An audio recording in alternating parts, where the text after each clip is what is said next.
సాతాను మీద విజయం పొందుకొని దేవుడు అప్పగించిన బాధ్యతను చక్కగా నెరవేర్చిన వారు చనిపోయేటప్పుడు ఎంతో సంతృప్తిగా దేవుని మాటలు పలుకుతూ తండ్రి నన్ను చేర్చుకొని చనిపోతారు. అలాగే యేసు ప్రభువు కూడా ఎంతో సంతృప్తితో ఈ మాటను పలికి మరణించారు.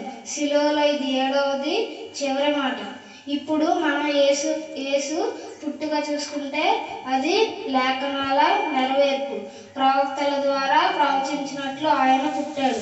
అలాగే శిలువ మరణం కూడా ఒక లేఖన నెరవేర్పు. ఇక్కడ 7వ మాట లేఖన నెరవేర్పు. కీర్తన గ్రంథము 31వ వచనము, 31వ అధ్యాయము 5వ వచనము. కీర్తన గ్రంథము 31వ అధ్యాయము 5వ వచనం. నా ఆత్మను నీ చేతికి అప్పగించుచున్నాను. యెహోవా సత్యదేవా, నన్ను విమోచించువాడు నీవే. నా ఆత్మను నీ చేతికి అప్పగించుకొనుచున్నాను. ఇప్పుడు మనం లూకాసు వార్త 23:46 చూసుకుంటే అక్కడ తండ్రి నీ చేతికి నా ఆత్మను అప్పగించుకొనుచున్నాను. దానిలో మొదటి పదం తండ్రి అని దేవుడు ఉపయోగించడం జరిగింది. తండ్రి అనగా మొదటి మాటలో తండ్రి అని సంబోధించడం జరిగింది.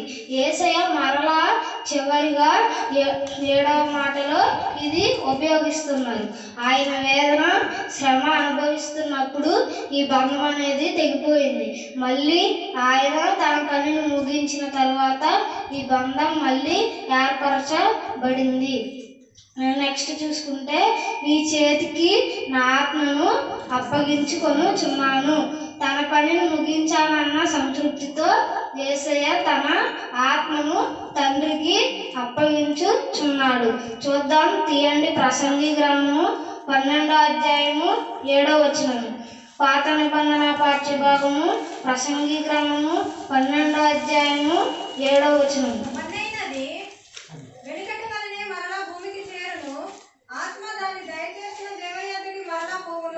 ఆత్మ దాన్ని దయచేసిన దేవుని యొద్దకు మరలా పోవును. మనము ఈ లోకంలో పుట్టినది దేవుడు తయారు చేసినది మన్నుతోనే తయారు చేస్తాడు. మళ్ళీ చనిపోయేటప్పుడు కూడా మన్నులోనే మనము వెళ్ళిపోతాం. దేవుని యొద్దకు అవి వెళ్ళేటప్పుడు కూడా దేవుడు మళ్ళీ మరలా దాన్ని అప్పగిస్తున్నాను అని చెప్పుట ఎందుకని మీకు సందేహం రావచ్చు. అప్పగిస్తున్నాను అని చెప్తున్నామంటే 3 కారణాలు చెప్తాను. మొదటిది, దేవుడు మనకు అప్పగించిన దానిని మనము నెరవేర్చినట్లు అర్థము. రెండవది, దేవుడు మనకి ఇచ్చిన ఆయుష్లో సక్రవర్తనతో ఆయన యందు నడిచినట్లు అర్థము. మూడవది, నా ఆత్మ పరలోకంకే వెళుతుంది అని నమ్మకం అని ఉన్నట్లు అర్థము. నాలుగవది 1 పేతురు 4వ అధ్యాయము 19వ వచనము. కొత్త నిబంధన పాఠ్య భాగము 1 పేతురు 4వ అధ్యాయము 19వ వచనము. కాబట్టి దేవుని చిత్త ప్రకారము బాధపడి వారి సత్ప్రవర్తన గలవారై నమ్మకమైన సృష్టికర్తకు తమ ఆత్మలను అప్పగించుకోవాలను. నమ్మకమైన సృష్టికర్తను మన ఆత్మలను అప్పగించుకోవాలి. ఇంకో వాక్య భాగం చెప్తాను. కీర్తన గ్రంథము 16వ అధ్యాయము 10వ వచనము. కీర్తన గ్రంథము 16వ అధ్యాయము 10వ వచనం. ఎందుకనగా నీవు నా ఆత్మను పాతాళంలో విడిచిపెట్టవు. దేవుని చేతికి మనలను అప్పగించుకుంటే ఆయన మన ఆత్మను పాతాళంలో ఎన్నటికీ పడనివ్వడు.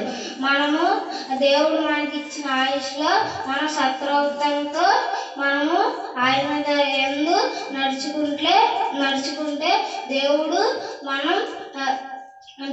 మనల్ని పాతాళంలో ఎన్నటికీ పడనివ్వడు. ఈ 7వ మాట ద్వారా మనం నేర్చుకున్నది ఏంటంటే ఆత్మను శరీరము కూడా నశింపజేయగల దేవునికి మనము భయపడాలి. యేసయ్య చూపిన మాదిరిని మనం కూడా చూపాలి. 7వ మాటలో దేవుడు అప్పగిస్తున్నాను అని చెప్పాడు. దేవుడు శిలువలో 7వ మాట శిలువలో ఎన్నో బాధలతో ఆయన మన కోసం చనిపోయాడు. అలాగే మనం చనిపోయేటప్పుడు కూడా దేవుని కొరకు సాధనాలుగా వాడబడి మనము దేవుని యందు మన ఆయుష్లో దేవుని యందు నడుచుకుంటే ఆ దేవుడు మన ఆత్మను పాతాళంలో అన్నిటికీ పడనివ్వడు. దేవుడి మాటలను దీవించును గాక.